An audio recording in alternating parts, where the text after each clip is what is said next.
Hey friend, Darren here with X Tutorials, and in this video we're going to be looking at size limitations for both your app and your account inside of Thunkable. So fairly recently, Thunkable added these limitations to our apps and to our accounts.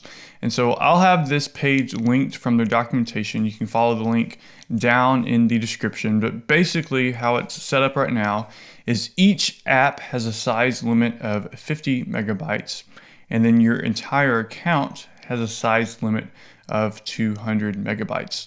Now, when they announced this, they said this might change in the future, especially for pro users. So if you are a paying user of Thunkable, this might change in the future. But for now, let's stick with these, look at where you can find what the sizes currently are, and then talk about how you can manage that.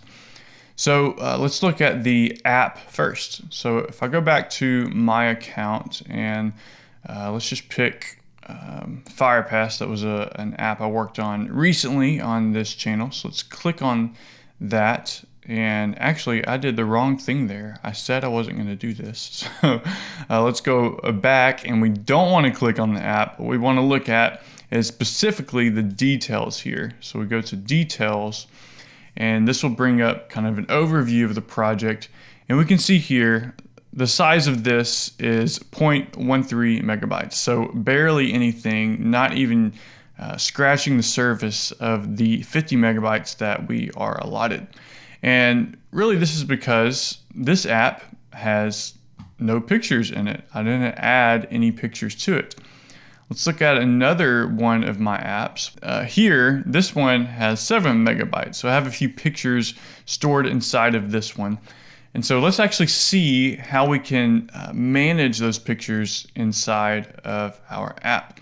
So 7 megabytes, let's see how we could reduce that. So within the actual app project, if we scroll down to the files, there's down here on the component tree, the very bottom is, so here are all of my files. And so to see the sizes on each of these, I can click this expand icon, and this shows me each of the images. So cropped headshot, this one's 4.4. That one is actually fairly big. So that would definitely be one that I would want to look at replacing. A few of these other ones are down in the kilobyte level and even the byte level. These are definitely fine. This one's getting up to 1 megabyte.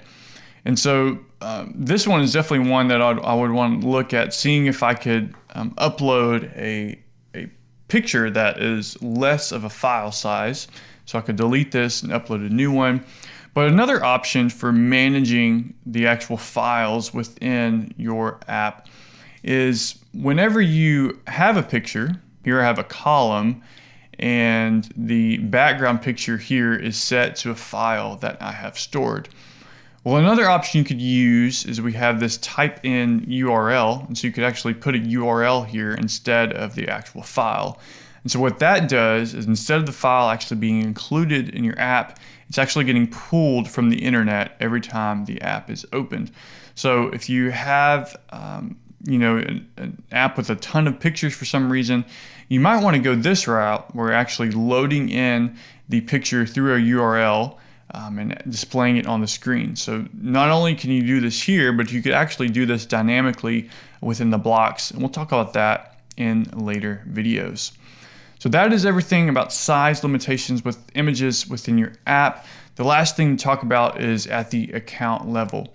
So as you saw, I had quite a few apps in my account. So if I come to the settings for my account, here I can see my account storage. Overall, I'm only using about 18 of the 200 that I'm allotted. So I'm doing pretty good here. And really the only thing to do on this is if you hit that 200 is to come back and look at the apps that are taking up the most space, see if you need them anymore, you can delete them, or see if you can start removing those pictures. And if there are any updates in the future, I will try to include those either in a comment or in the description down below. But I think that is it for managing files within your app. I will also include, again, this documentation page, and that will pretty sure that will always include the most up-to-date information. So that is all for this Thunkable X tutorial. I'll talk to you later, and happy coding.